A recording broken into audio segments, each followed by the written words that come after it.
أيها الناس اتقوا ربكم الذي خلقكم من نفس واحدة وخلق منها زوجها وبث منهما رجالا كثيرا ونساء واتقوا الله الذي تساءلون به والأرحام إن الله كان عليكم رقيبا يا أيها الذين آمنوا اتقوا الله وقولوا قولا سديدا يصلح لكم أعمالكم ويغفر لكم ذنوبكم ومن يطع الله ورسوله فقد فاز فوزا عظيما.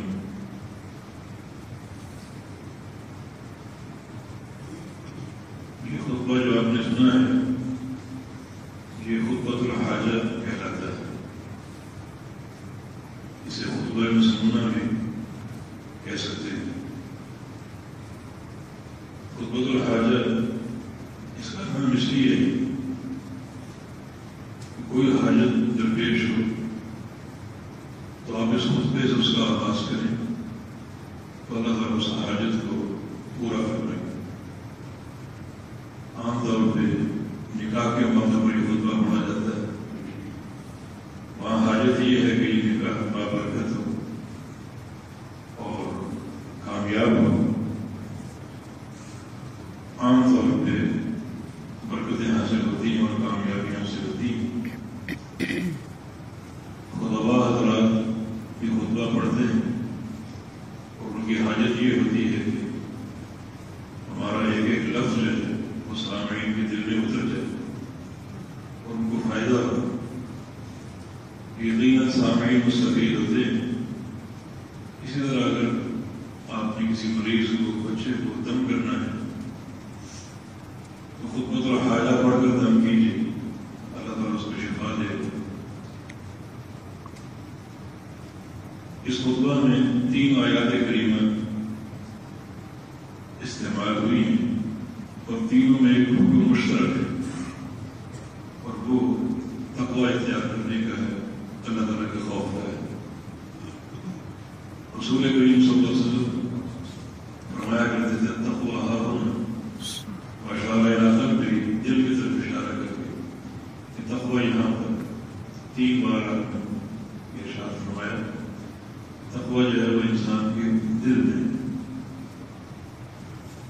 آپ کی دعا بھی ہے اللہم انی اعوذ بک من علم لا ينفع ومن قلب لا يخشع ومن نفس لا تشبع ومن دعاء لا يستجاب له.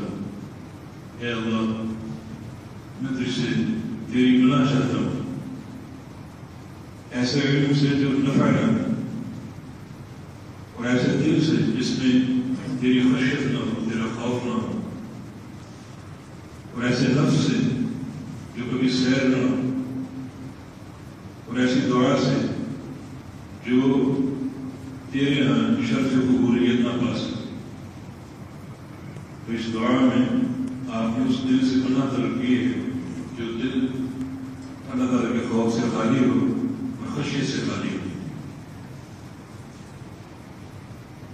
یہ حدیث سے ثابت ہوا کہ خشیت کا جو محل ہے وہ انسان کا دل ہے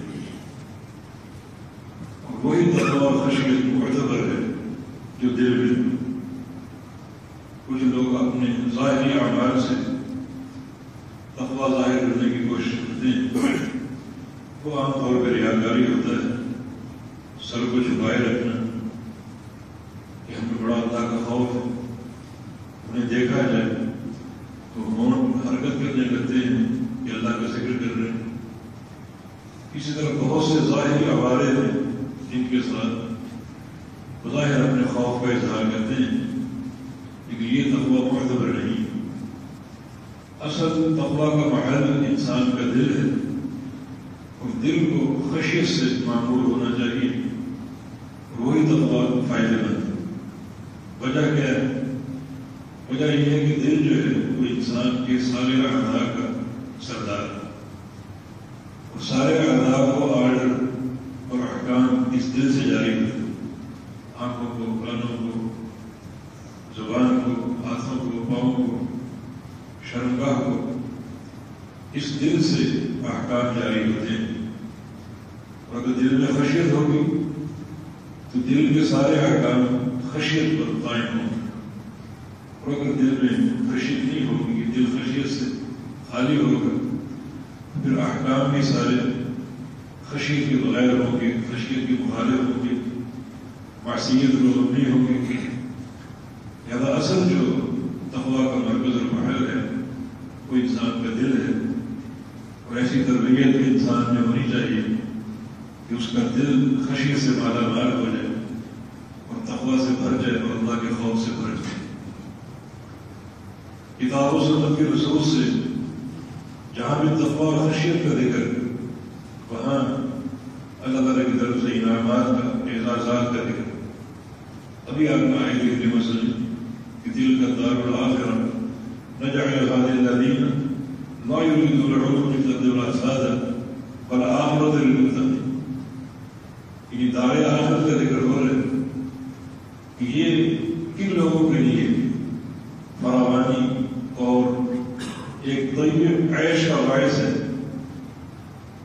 جو دنیا میں اپنا ایک ایسا غلبہ نہیں چاہتے جو تکبر کی بنا پر ہو، اکڑ کی بنا پر ہو، نہ فساد برباد کرنا چاہتے ہیں. اور انجام تقویٰ کا ہے. ہر چیز میں انجام کار جو ہے وہ تقویٰ کے لیے. اور تقویٰ ہم نے سنا کہ اس کا محل انسان کا دل ہے.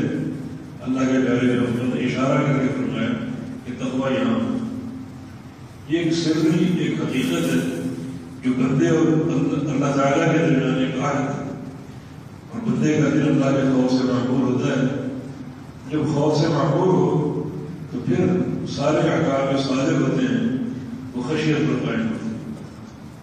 نبی اسلام کی حدیث یہاں اور سمجھ میں آئے گی. الا ان فی الجسد مضغۃ اذا صلحت صلح الجسد كله واذا فسدت فسد الجسد كله لا لا يرتد. انسان کی جسم میں ایک ٹکڑا ہے، ایک لوتھڑا ہے. اگر وہ درست ہو تو سارے اعضاء درست ہیں، اور اگر وہ ٹکڑا فاسد ہو جائے، بگڑ جائے، اس میں فساد آ جائے تو سارے اعضاء جو ہیں وہ فساد کا شکار ہو جاتے ہیں. تو وہ ٹکڑا انسان کا دل ہے.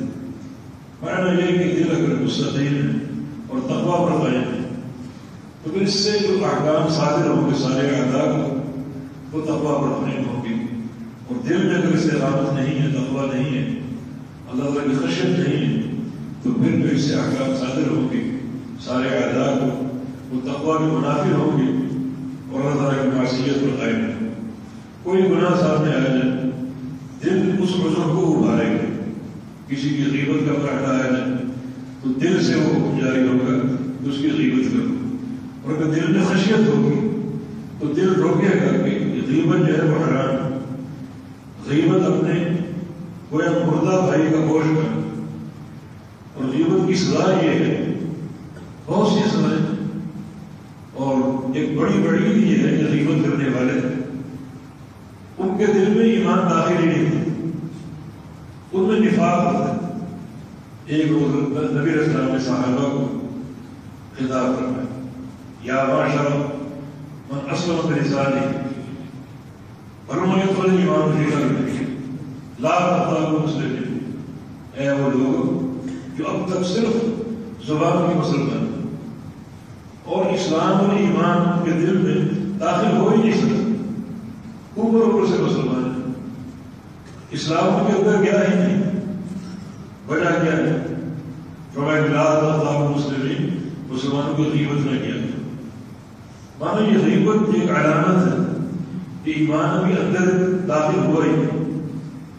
اور بڑا دو متضاد چیزیں کیسے اکٹھی ہو سکتی؟ ایک بندہ نمازی بھی ہو تو غیبت بھی کرے، روزے بھی رکھے اور غیبت بھی کرے، حاجی کہلاتا ہے غیبت بھی کرتا ہے، مال خرچ کرتا ہے غیبت بھی کرتا ہے. بھائی حج کرنا، نماز پڑھنا، روزے رکھنا، اللہ کا ذکر کرنا اور مال خرچ کرنا یہ اعمال اطاعت ہے. تو اعمال اطاعت کے ساتھ یہ معصیت کیسے شامل ہو جائے؟ اس کا معنی یہ کہ جو حقیقت تقویٰ ہے ابھی دل میں داخل ہی نہیں، تبھی تو یہ متضاد چیزیں دل کے اندر موجود. ایک دل ہے اور ایک دل میں امتزاج کیسا ہے؟ اعمال عبادت میں ہوں اور اعمال معصیت میں ہوں، مانا تقویٰ اور خشیت کا وہ مقام حاصل نہیں ہو سکا جو انسان کے لیے اس طرح تنبیہ کرنے والا ہو کہ کوئی معصیت سامنے آئے تو وہ تقویٰ دل سے نکل کر بیچ میں حائل ہے، بیچ میں دیوار ہے، وعیدیں یاد کرے کہ اس گناہ کی یہ وعید ہے، اس گناہ کی یہ سزا ہے۔ اب جس بندے کو یہ حدیث معلوم ہو وہ کسی کی غیبت کرے گا، جس بندے کو اس بات کا علم ہو کہ غیبت کرنے والا جب وہ اس کو آخرت میں عذاب ملے گا، بلکہ عالم برزخ میں خبر ملے گا کہ اس کے ناخن نوکیلے ہوں گے، تابے کے ہوں گے، جسم پر روشے گا، وہ کسی کی غیبت کرے گا۔ اگر یہ خشیت اتنا داخل ہو تو اس دل سے جو حکم صادر ہوگا زبان کے لیے یقیناً وہ تقویٰ کے مطابق ہوگا اور تقویٰ کے تقاضوں کے موافق ہوگا۔ لیکن اگر دل میں خشیت نہ ہو تو پھر تقویٰ کے منافی احکام صادر ہوں گے اور انسان معصیت میں کرے گا۔ لہذا اللہ تعالیٰ کی وعیدوں پر غور کرے،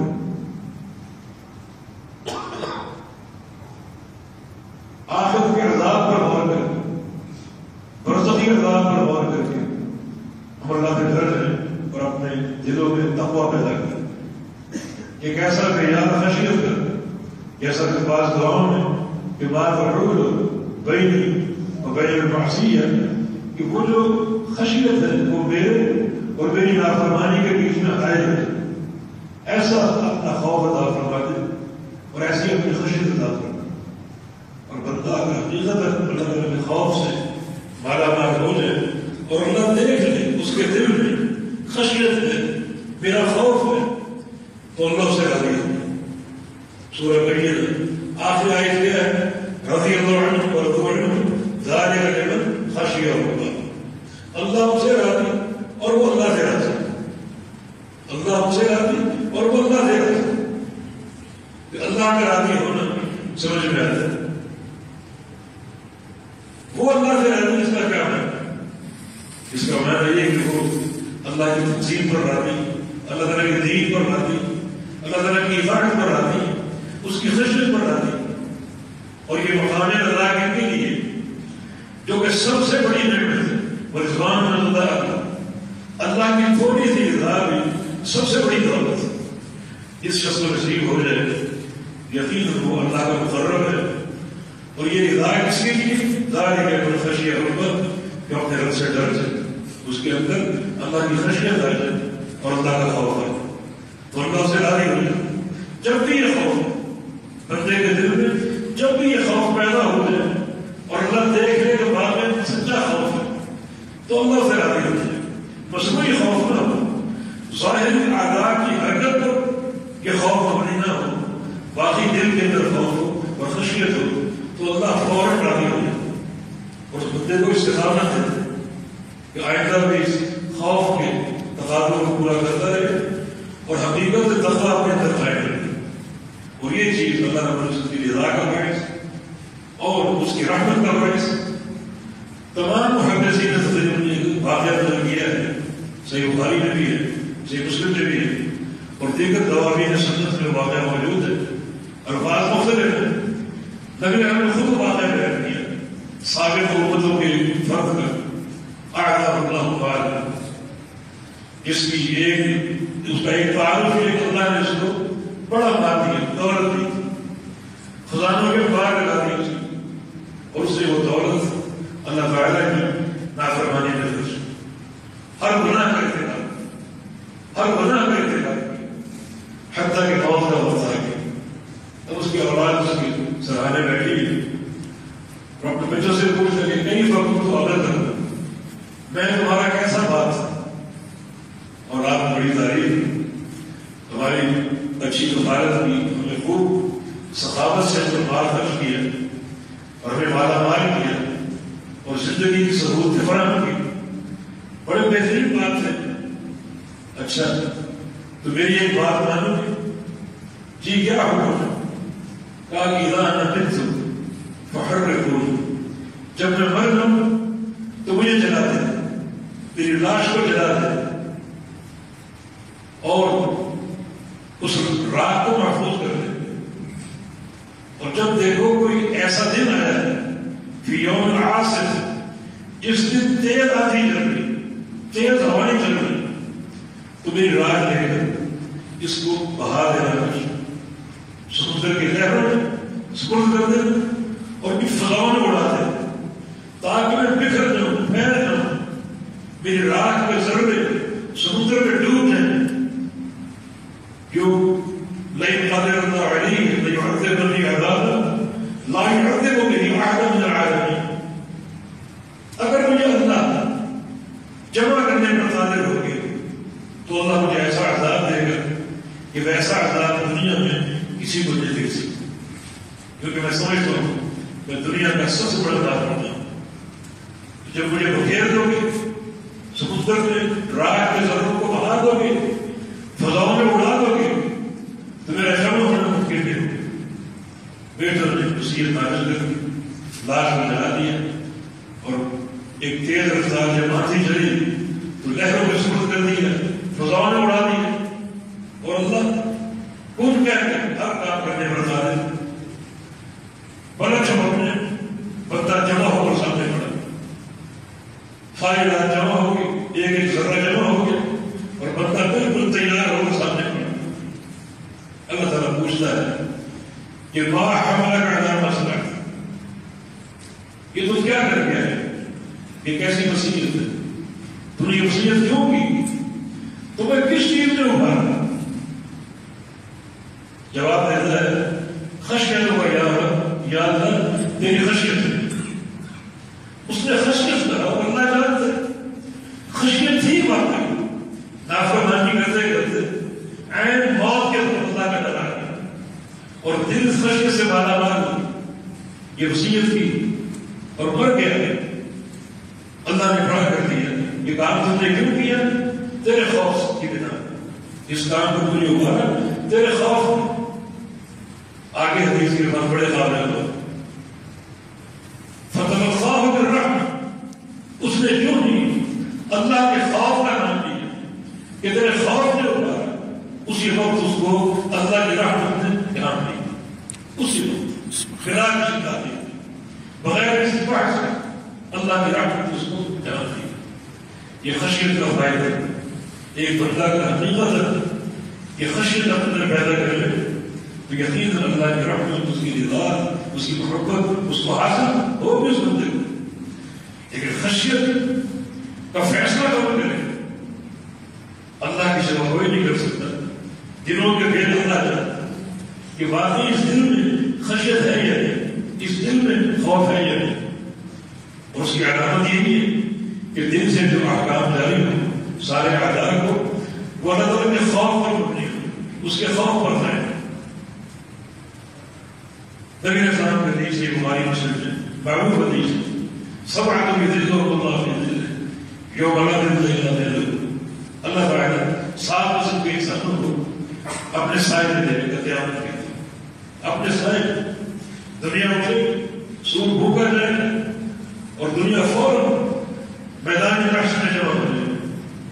نفسی نفسی مبارک خوش نصیب بندے کہ وہ اللہ رب العزت اپنے سائے میں جگہ ہے۔ یہ سایہ یا تو اس میں پیدا ہو ایک مخصوص سایہ جو اللہ پیدا کرے گا اپنے بندوں کو جگہ دینے کی، یا پھر ایک حدیث نے تحت ظل عرش ہی کے فرمایا ہے کہ اللہ تعالیٰ اپنے عرش کے سائے میں ان کو جگہ دے۔ اور اگر عرش کا سایہ واقعی مقصود اور مراد ہے تو اللہ کی رحمت بڑی وسیع ہے، کیونکہ عرش سب سے بڑی مخلوق ہے، سب سے بڑی مخلوق۔ تو عرش کے سائے کا انتخاب اس کا معنی لگتا ہے کہ اس سائے میں جگہ پانے والے بے شمار لوگ، ان میں سے ایک شخص رجل دعت امرأة ذات منصب وجمال فقال انی اخاف اللہ، وہ شخص ہے جسے عورت خوبصورت اور دعوت گناہ، اور وہ کہتے مجھے اللہ کا خوف، اور اللہ کے خوف کی بنا پر اس دعوت کو ٹھکراتا ہے، اور اللہ تعالیٰ اس خوف کو جانتا ہے، دلوں کے احوال کو جانتا ہے۔ چنانچہ قیامت کا دن ہوگا، اس ایک تقویٰ کے مظاہرے پر اللہ رب العزت اسے سایہ دے دے، عرش کا سایہ عطا فرما دے گا ایک بار کے تقویٰ کی وجہ سے۔ جہاں پر 80 سال کے بوڑھے اپنی نیکیاں گناہ شمار کر رہے ہوں گے، یہ نوجوان ایک بار کے تقویٰ کے مظاہرے پر اللہ تعالیٰ کے سائے چلے گا، یعنی جن میں خشیت ہو، کیونکہ اس نے گناہ کو چھوڑا تقویٰ کی بنا اور اللہ کے خوف کی بنا۔ اللہ نے اس خوف کو جان دیا، چنانچہ اسے یہ سایہ نصیب ہوگا جو کہ قیامت کی میدان محشر کی ایک عظیم شان ہے۔ یوسف علیہ السلام کی سنت کو زندہ کر دیا، جس کو عزیز مصر کی بیوی نے تنہائی میں دعوت دی اور سارے بہانے موجود، کمرہ در کمرہ میں ایک کمرہ دوسرا تیسرا، ہر کمرہ مخفر ہے، آخری کمرے میں لے جاتی ہے وہ بھی مخفر ہے اور دعوت گناہ کی حقیقت۔ یوسف علیہ السلام نے فرمایا معاذ اللہ، اللہ کی گناہ، اللہ کی گناہ، اور اس گناہ کو ٹھکرا دیا، اس گناہ کو ٹھکرا دیا۔ یہ جو ایک وصف ہے ایک بندے میں پیدا ہو جائے، باقی اس کا دل اللہ کے خوف سے معمور ہو جائے، اس کی ایک علامت یہ ہے کہ کوئی گناہ سمجھ رہا ہے تقویٰ آ رہا ہے، یقین اللہ رب العزت سے راضی ہے اور اللہ تعالیٰ اس کے ساتھ اپنی مغفرت کا رحمت کا معاملہ فرمائے۔ جہاں بھی اللہ کی خشیت کا ذکر ہے وہاں فوری اللہ کی انعامات کا ذکر شروع ہو جاتا ہے۔ اس کا معنی بڑا محبوب ادا کرنا، پسندیدہ ہے، اللہ اس عمل کو پسند کرتا ہے کہ بندہ واقعہ مجھ سے ڈرتا ہے۔ اس ڈر کی علامت یہ ہے کہ میرے خوف کی بنا پر گناہوں کا ارتکاب نہیں کرتا بلکہ گناہوں کو ٹھکرا دیتا۔ اس خوف کے بغیر سلف صالحین میں موجود خود رسول اللہ صلی اللہ علیہ وسلم صحابہ کہتے ہیں کانا یصلی وفی صدری عزیز ہوگا، آپ نماز پڑھتے اور آپ کے سینے سے رونے کی آوازیں آتی، جیسے نڑیا کا پانی جوش مارتا ہے اس طرح آپ کے سینے سے آواز نکلتی، آپ روتے تھے اور یہ خشیت کی علامت، خشیت کی علامت۔ نبی علیہ السلام کی حدیث ہے لا یلج رجل فکان لا یلج رجل النار فکان من خشیت اللہ، لا یلج رجل فی النار فکان من خشیت اللہ، وہ شخص جہنم میں جا ہی نہیں سکتا جس کی آنکھوں سے آنسو رونا ہو جائے اللہ کے خوف کے، وہ آنسو ریاکاری کے نہ ہو، دکھاوے کے نہ ہو، اللہ کے خوف کی بنا پر جائے گی، وہ جہنم میں جا نہیں سکتا۔ اس کے جہنم میں جانے کی ایک ہی صورت حتی يدخل النمل في الزرع، ایک ہی صورت ہے کہ جو دودھ دو لیا گیا بکری سے وہ دودھ دوبارہ اس کے تھنو میں داخل ہو جائے، وہ دودھ دوبارہ داخل ہو کر جو تھنو سے آپ نے نکال دیا اب چاہیں اس کو واپس کر دیں، واپس کر سکیں۔ فرمایا کہ ایک ہی صورت ہے اس کے جہنم میں جانے کی کہ بکری کا دودھ جو ہے دوبارہ بکری کے تھن میں داخل ہو، گائے کا دودھ دوبارہ گائے کے تھن میں داخل ہو، جو کہ نہ تھے، اور یہ شخص بھی جہنم میں نہیں جا سکتا جس کے دل میں واقعہ اللہ کا خوف ہو اور اس خوف کی علامت یہ ہو کہ اللہ کی خشیت کی بنا پر اس کی آنکھوں سے آنسو روان ہو جائے، اللہ کے گھر میں رویا یہ عمر میں خطاب کر لیں فجر کی جماعت کرنا یہ آیتیں آتی فائدہ مغلہ فرنا ہو ذالک یوم عسیر، جب سور بھوکا جائے گا یہ بڑا مشکل اور بھاری دن ہو، امیر المومنین چیخے مار کر ہو اور پھر بیمار ہو گئے، ایک مہینہ بیمار ہوئے، لوگ ان کی تیمارداری کری، یہ سرف صالحین کی خشیت۔ یزید بن ہارون بہت بڑے محدث، بہت بڑے محدث، امام بخاری کے ساتھ میں سے بہت بڑے محدث تھے۔ ایک عرصے بعد جب وہ اپنے کسی شاگرد سے ملے تو ناگیدہ ہونے لگے، شاگرد نے سوال کیا کہ ما فعلت العینان الجمیلتان الشیخ، یہ آپ کی خوبصورت آنکھیں کہاں گئی؟ آنکھیں بہت خوبصورت، یہ کہاں گئی؟ یہ بلائی کہاں گئی؟ فرمایا کہ ذهب الإهمال بكاء الليل بكاء الأسحار، یہ سحری کے وقت رونے نے آنکھوں کے نور کو ختم کر دیا، سحری کے وقت رونے۔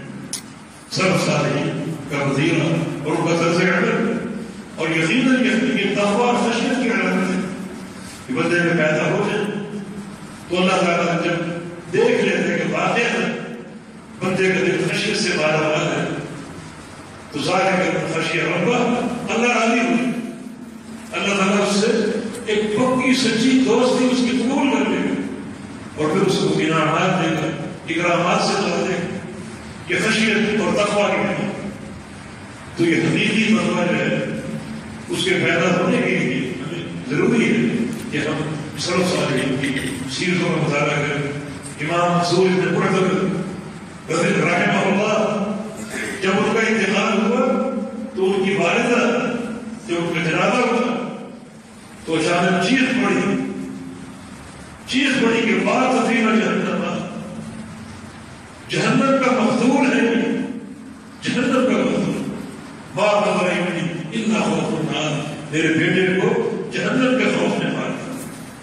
جہنم کو یاد کر کر کے رویا کر اس ماں نے کسی قبر کو دیکھتے جب کی پکار حتیٰ یہ ملتا رہ گیا تو روتے حتیٰ کہ داڑھی بھیگ جاتی آنسوں سے۔ ایک بار کسی نے پوچھا کیا تذکر جنت کا نعرہ بناتا آپ کا سب جنت کا ذکر آتا ہے، جہنم کے عذاب کا ذکر آتا ہے، آپ اس قدر نہیں ہوتے قبر کو دیکھ کر بھی ہوتے۔ فرماتے کہ جب بھی کسی قبر کو دیکھتا ہوں مجھے نبی علیہ السلام کی حدیث یاد آ جاتی ہے کہ ان کا قبر اول منظر پھر مناظر یوم ہے۔ یہ قبر جو ہے یہ قیامت کی گھاٹیوں میں سے پہلی گھاٹی جو قیامت کی سیڑھی ہے اس کا پہلا سینہ ہے۔ یہاں جو کامیاب ہو گیا وہ آئندہ بھی کامیاب ہوگا اور یہاں جو ناکام ہو گیا وہ آئندہ بھی ایسا ناکام ہوگا کہ جو آگے بڑھے گا تو اس کے عذاب کی شدت میں اضافہ ہوتا ہے حتیٰ کہ قیامت قائم ہو جائے۔ پھر قیامت کے جو میدان محشر کا عذاب ہے اور پھر جہنم کا عذاب ہے تو عذاب میں اضافہ ہوگا اور شدت بڑھتی جائے گی۔ لہذا جب بھی وہ خبر سامنے آتی ہے تو نبی علیہ السلام کی حدیث یاد آ جاتی ہے یہ مرحلہ کتنا گمبھیر ہے جس میں ہر ایک ہے اور سب مشاہدہ کرتے۔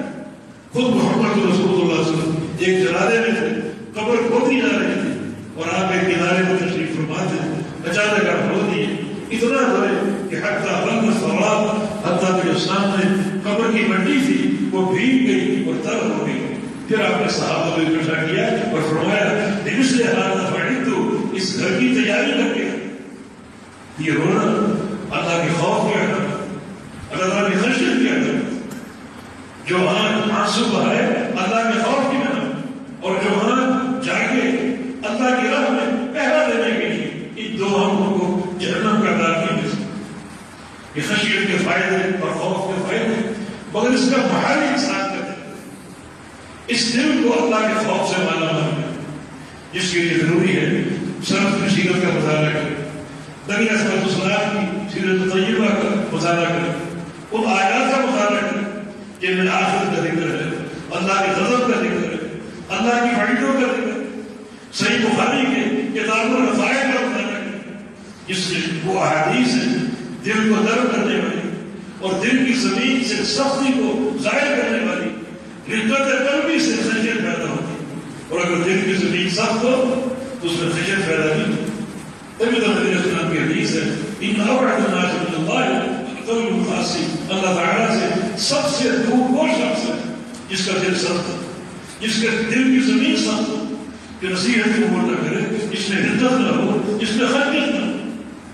تو خشیت حقیقت آخرت کا اثاثہ ہے، کامیابی کا جو سب سے بڑا ایک سبب ہے اللہ کا۔ مگر اللہ تعالیٰ خوف کا معنی یہ نہیں ہے کہ ایسا خوف پیدا ہو جائے کہ بندہ اللہ کی رحمت سے مایوس ہو۔ یہ خشیت قابل قبول نہیں کہ بندے میں خلوصیت ہے اللہ کی رحمت سے مایوس ہو۔ نبی علیہ السلام کی حدیث ہے انا عند ظن عبدی بی، میں اپنے بندے کے گمان کی ساتھ میرے بارے میں اس کا کیا ہے، اس کا کیا ہے۔ اگر اس کا گمان یہ رحمت کے ساتھ ہے، رحمت کی امید ہے تو اس کو رحمت ہو، اور اگر عذاب یا عذاب اس کے دل میں رحمت ہے ہی نہیں، رحمت کی امید ہے ہی نہیں، تو اس کو عذاب دے جو تیرا گمان ہے کو پورا کر.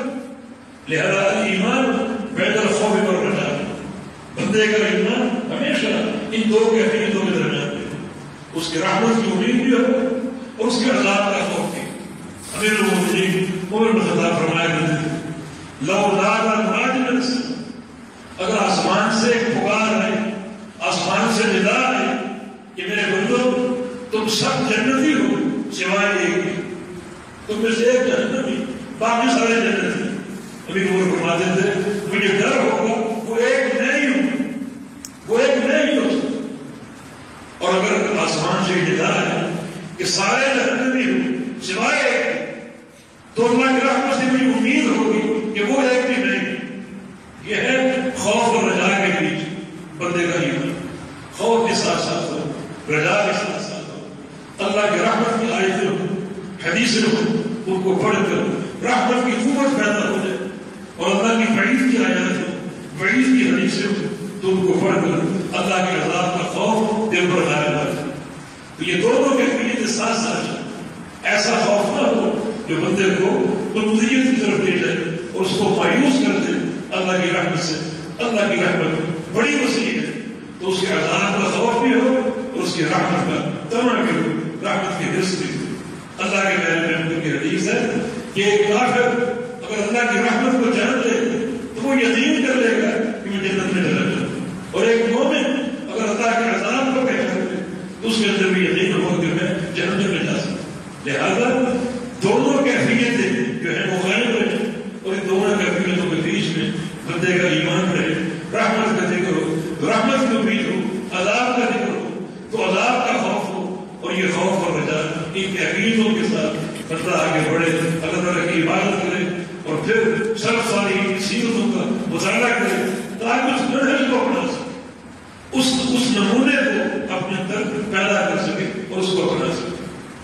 تو اللہ تعالیٰ سے استعاء کے نام پر وہ جو حقیقی خشیت ہے وہ ہمارے اندر پیدا کرے، جس کا محل انسان کا دل. خشیت آداب میں نہیں ہوتی، خشیت دل میں ہوتی ہے، اور دل اس حقیقی خوف کی بنا پر سارے آداب کو آگے جاری کرتا ہے. اصل ڈر اللہ کا دل میں، اور آداب اس ڈر کی تکبیر اور تعبیر کی. اور یہ خشیت قابل قبول، اور اگر دل اللہ کے خوف سے خالی ہو اور ظاہری عادات میں تصرف اور ایک ریاکاری کے طور پر بندہ ظاہر کرے وہ قابل قبول ہے. نبی اسلام کی حدیث میں خشیت کا جو مرکز اور محل ہے وہ دل قرار دیا. معروف حدیث خود سے بہت طویل حدیث ہے، اس کا ایک جملہ ہے کہ یا عبادی لو ان اولکم وآخرکم وإنسكم وجنكم كانوا على أفقى قلب رجل واحد ما زادوا في كل شيء. اے میرے بندو، اگر تمہارے تمام اگلے پچھلے لوگ جو مر کے گزر گئے وہ بھی، اور جو موجود ہیں وہ بھی، اور جو آئندہ پیدا ہونے والے وہ بھی، سارے کے سارے متقی ہیں. متقی کیسے؟ على أفقى قلب رجل واحد، ان سب کے دل جو ہے وہ کائنات میں سب سے بڑا متقی اس کے دل کی مانت ہوئی. تمام آخر کے دل کائنات میں اتقا شخص جو ہے سب سے بڑا متقی اس کے دل کی مانت ہوئی. یہ ہمارا یہ عقیدہ ہے کہ کائنات اتقا جو ہے سب سے بڑا متقی پرہیزگار وہ محمد رسول اللہ. اس حدیث کا معنی یہ ہوگا اگر پوری دنیا کا دل جو ہے وہ محمد رسول اللہ کے دل جیسا صلی اللہ علیہ وسلم اب سب سے بڑے مطلب تو ماں زادوا فی کل شیء، میرے ملک میں تم سب مل کر ایک ذرے کا اضافہ نہیں کر سکتے، میری شان میں ایک ذرے کا اضافہ نہیں کر سکتے. اس حدیث سے ثابت ہوا کہ دل ہی تقوی کا مرکز ہے. اور آگے فرمایا کہ یا عبادی لو ان اولکم وآخرکم وإنسکم وجنکم كانوا على أفقى قلب رجل واحد ما نفذوا مما عندي شيء. اگر سارے انسان اپنے معاملے ان سب کے دل دنیا کے سب سے بڑے فاجر انسان کا روپ دھارتے ہیں. مثلا فرعون اشقى الناس سب سے بڑا فاجر، اور پوری دنیا اپنی معاملے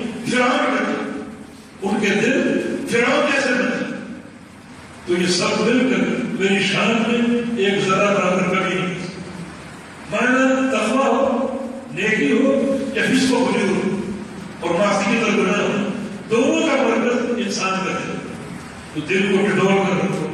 الافلاح من زکاہا، جو اس کو پاک صاف کر لے وہ فلاح پا گیا. الافلاح من تزکا، جو یہاں سے پاک صاف ہوا وہ فلاح پا گیا. اس کی خوب تربیت کی ضرورت ہے، تزکیہ کی ضرورت ہے، اور یہاں تقویٰ داخل کرنے کی ضرورت ہے. ان سارے اعمال کو روبہ کر لائیں جن سے اللہ کا حقیقی خوف پیدا ہو جائے. اور اللہ سے ساتھ دعائیں بھی کریں، استدعا بھی کریں کہ اللہ رب العزت ہمارے دلوں کو اپنے خوف سے مالا مال فرما دے. اللہ کے